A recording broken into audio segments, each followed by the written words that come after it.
Hello and welcome to a brand new episode of the Comic Call. I'm your host Dylan Lang, and it is the Halloween after show.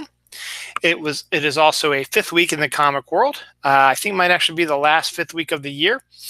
Hopefully, There's not one in November, and I don't think there's one in December. So I could be wrong on that end, but I know for a fact that this is a fifth week, and that usually means not a lot of stuff, but the stuff that is out is all going to be $4.99, and there's some good stuff there. It also was Halloween. So there was some scary stuff, not as much because you figured people would get it on Halloween, but then today is November 1st and Halloween's over. Halloween is 364 days away now. So a lot of people might not be reading it, but still an okay haul. Not a lot of stuff, but we'll get it through this real quickly and we'll move on. First up, I'm going to try to start off with Halloween-esque type ones to beginning of everything for DC. We have Justice League Dark and Wonder Woman The Witching Hour #1. This is the final part of the Witching Hour storyline that's been going through Justice League Dark and Wonder Woman. It's been an intense story about the magic and what's going on with that. We've got James Tynion IV as the writer, Jesus Marino, Fernando Blanco, and Miguel Mendonca are the artists. So we get a little, this is going to change up how magic is on the DC Universe world. So pretty cool. So we're getting a good thing there. So some good stuff happening there. I did not buy the Justice League Drowned Earth storyline because I really don't care. And I got to save money. So that's another big event thing if you're into Aquaman and setting up the status quo and stuff like that for the upcoming Aquaman reboot with Kelly Sue DeConnick. You might want to check that out. I mean, I'm going to buy that series, but I don't think I need to know this. Batman Secret Files #1 is out this week also, another $4.99 book. This one, they used to do Secret Files all the time in the late 90s and 2000, and it was usually just little bits and stories and stuff like that. This one is a bunch of short stories written by different people. Tom King, who is the current writer of Batman, writes the first story with Mikhail Janin doing that. And then we get, who is this creator? Because it just sort of jumped into his story. I don't know who did this one. Does it say anywhere? Oh, yeah, it does.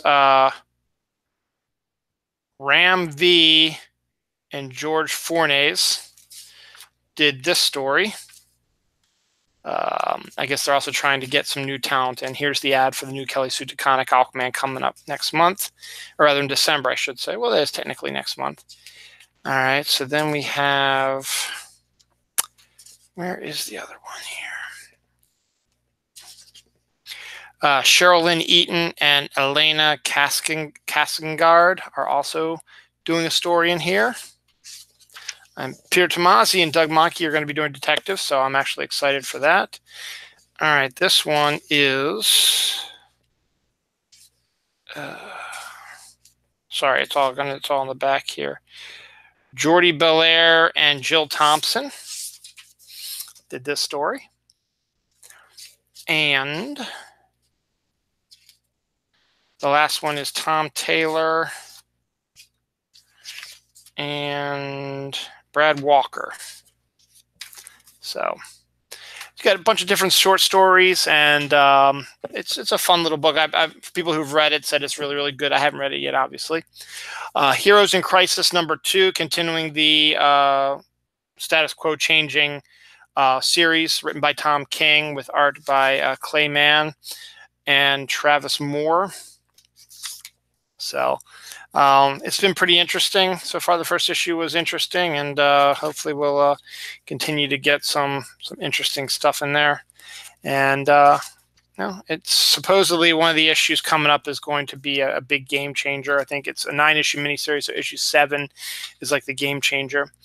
So because it is the fifth week, DC does their special crossover one-shots with Hanna-Barbera characters or the Looney Tunes characters. This time it's Hanna-Barbera, so we get Deathstroke and Yogi Bear. This one is written by Frank Thierry with art by Mark Teixeira. So you get Yogi Bear with Deathstroke, which is a interesting little combination, but you also get nice Frank Thierry story and Mark Teixeira artwork. And then unlike other ones where they would do a cartoonish backup. This one actually has a backup that's going to go through all of these one-shots, written by J.M. DeMatteis, with art by Tom Mandrake, and it's Super Squirrel.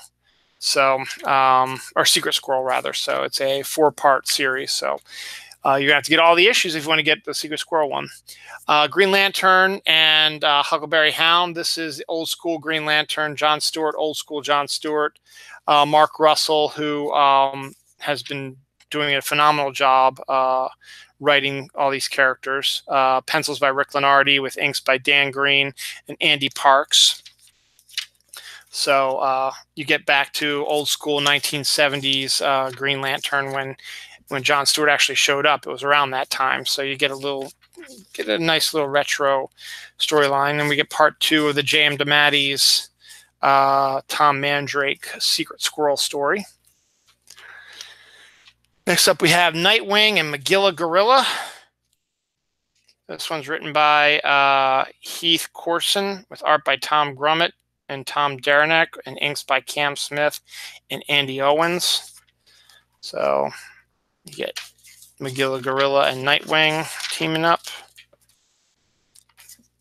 So some of these are actually pretty interesting. And again, part 3 of the Secret Squirrel by J.M. DeMatteis and Tom Mandrake.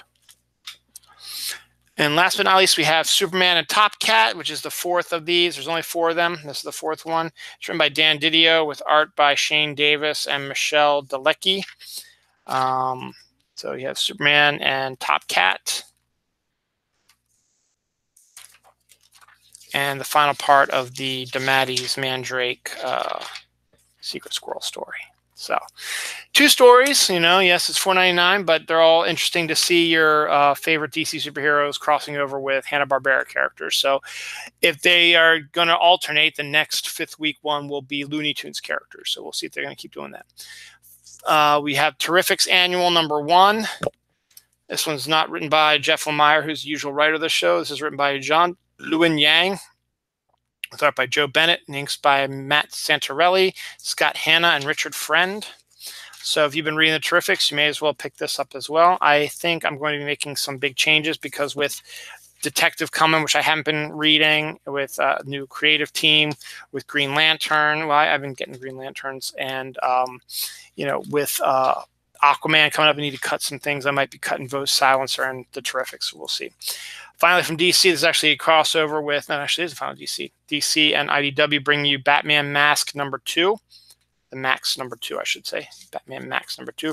Written and drawn by Sam Keith, who created the Max a long time ago in the Image time, but I think IDW has the rights now because Sam Keith owns the character and he can shop it to whoever wants to, but Sam Keith has always been an interesting artist on that. And finally, from Vertigo DC, we've got Hexwives, which is a witches story from Vertigo, adult content. I think it's about witches that have women that have taken over the world, but then something happens and it changes and they're all back to being subordinate women and they're trying to remember their stuff. It's written by Ben Blacker with art by Mirka Andolfo. So some good stuff. It looks interesting. So I picked it up. And it's a Halloween-esque type of thing.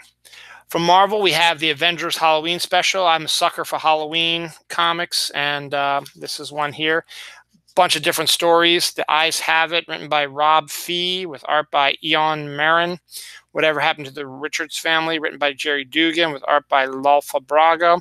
The Thing from Another Time, written by Jen and Sylvia Solzva, with art by Jonas Scharf. Punisher of the Opera, written by Jay Barshell, with art by Luca Perazzi, and Haunted Mansion, written by Robbie Thompson, with art by Bob Quinn. So you get like a bunch of little short Halloween-esque stories from the Marvel universe. Just in time for Halloween. So again, as I told you, I'm a sucker for Halloween books. So I figured, why not pick this up? I won my costume contest at work, so I had some extra cash lying around.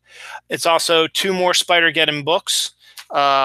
Spider Force #1, which is a 3-issue miniseries written by Chris Priest with art by Pablo Segura with inks by Oren Jr. and Craig Young. A group of these Spider-Men, including Jessica Drew, Spider-Woman, comes in and do a suicide mission type thing. So we get to see what Jessica Drew's been up to. I didn't show this last week, but I picked up the other Spider-Geddon books that I didn't pick up last Wednesday, but I picked them up over the weekend, and that was Ghost Spider and Spider Force. So I'm sorry, this is Spider Force. Ghost Spider and Spider Girl. So I got those as well. So I'm getting all the Spider-Geddon stuff. This is Vault of Spiders #1. This is a anthology written by Jed Mackey, art by Scott Koblish, a story by Cullen Bunn with art by Javier Polita, a story by Jed Mackey with art by Sheldon Vela, a story by Neela Magruder with art by Alberto Albuquerque, a story by James Asmus with art by Juan Gedeon. So it's just a bunch of different little short stories about the different Spider-Men, and getting another view of what it's like, and different takes and stuff like that. So anthologies are always fun. Spider-Geddon is a good story. West Coast Avengers #3 is the last Marvel book. It's written by Kelly Thompson with art by Stefano Caselli. West Coast Avengers has always been a fun book, and getting Kelly Thompson on it is fun. So pretty good on that. From Independence, we have the Halloween book is Stranger Things #2, continuing the backstory of what went on in the Upside Down, written by Jody Halzer with art by Stefano Martino and Keith Champagne. So we get a different take on it. So if you like Stranger Things, this is probably a must-read book, because it'll get you to fill in the blanks of the stuff you didn't see in the TV show. And finally, we have Man-Eaters #2 and a special kind of glowy, shiny type of cover, which is really cool. You can't really see it in there. Written by Chelsea Kane with art by Kate Nimzicki and Rochelle Rosenberg. So another good, interesting book here for that. I have to go to the bathroom, so I'm going to cut this short. Thank you guys for watching, and we're into November now, so we got some good stuff coming up next week.